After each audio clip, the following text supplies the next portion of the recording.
Հաշմանդամություն ունեցող անձանց համար բուհերն ու կրթական այլ հաստատությունները ավելի մատչելի կդառնան։ Բարձրագույն կրթության եւ գիտության մասին օրենքի վերջին փոփոխություններով պարտադիր կլինի այդ կառույցներում համապատասխան կառուցվածքային միավորում ստեղծելը։ Պատասխանատու աշխատողի նշանակումը կամ այդ ծառայության իրականացումը համապատասխան փորձ ունեցող հասարակական կազմակերպության պատվիրակումը։ Այս փոփոխությամբ, որը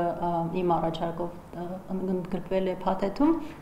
մենք կունենանք մի իրավիճակ, երբ օրենքով սահմանված կլինի, որ եթե ուսանողը ընդունվում է բուհերը կունենան համապատասխան կամ անձնակազմ կամ առանձին մարմին, որը կզբաղվի այս հարցերով։ Օրինակ կրթական նյութերը մատչելի չեն, մասնավորապես օրինակ կարող են վերել տեսողության խնդիր ունեցող անձանց համար, դասախոսական լեկցիաները պիտի օրինակ ավելի մատչելի դարձնել կամ դասագրքերը տեղեկատվության մատչելիության տեսանկյունից ավելի հասանելի եւ մատչելի դարձնել ուսանողին, այս գործընթացներում կարևոր է, որ բուհը ունենա պատասխանատու մարմին։ Եթե բուհը տեղյակ չէ ուսանողի կարիքների մասին, արդյունավետ կրթություն ապահովելն անհնար կլինի, համոզմունք է հայտնում պատգամավորը։ Փաստում է, կրթական համակարգում վերջին տարիներին լուրջ փոփոխություններ են գրանցվել, այդուհանդերձ կարիք կար, որ այս կետը օրենքով սահմանվեր։ Այս փոփոխությունները թույլ կտան, համադրելով նաև կազմակերպչական հարցերը, ավելի մատչելի եւ հասանելի դարձնել բարձրագույն կրթությունը։ Ցավոք հավասար հնարավորությունները բավարար չեն կրթություն ստանալու համար։ Մենք պիտի հատուկ միջոցառումներ իրականացնենք։ Այսինքն ասել, որ մենք խտրականություն չենք դնում, բոլորի համար բաց է բուհը, սա բավարար չէ։ Հաշմանդամություն ունեցող անձը լրացուցիչ ջանքի, լրացուցիչ ծրագրի կարիք ունի։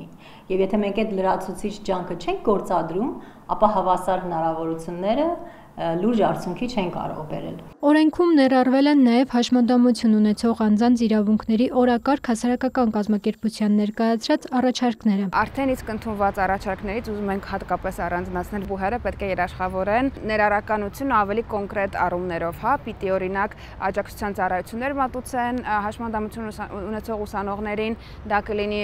խելամիտ հարմարությունների ապահովումը կրթական գործընթացներում, թե օրինակ անհատական ուսումնական պլանի մշակումը, որը արդեն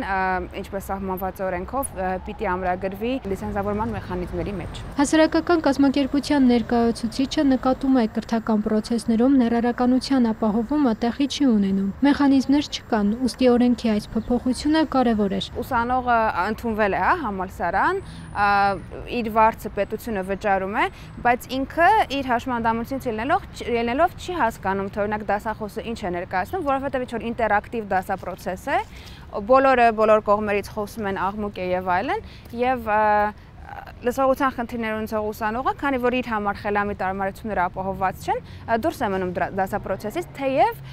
այսպես ասած պաշտոնապես գտնվում է կրթական հաստատությունում։ Դրա համար այս առումով որ կարևոր էր, որպեսզի օրենքը երաշխավորեր եւ պարտավորեցներ կրթական հաստատություններին այդ թվում լիցենզավորում ստանալու համար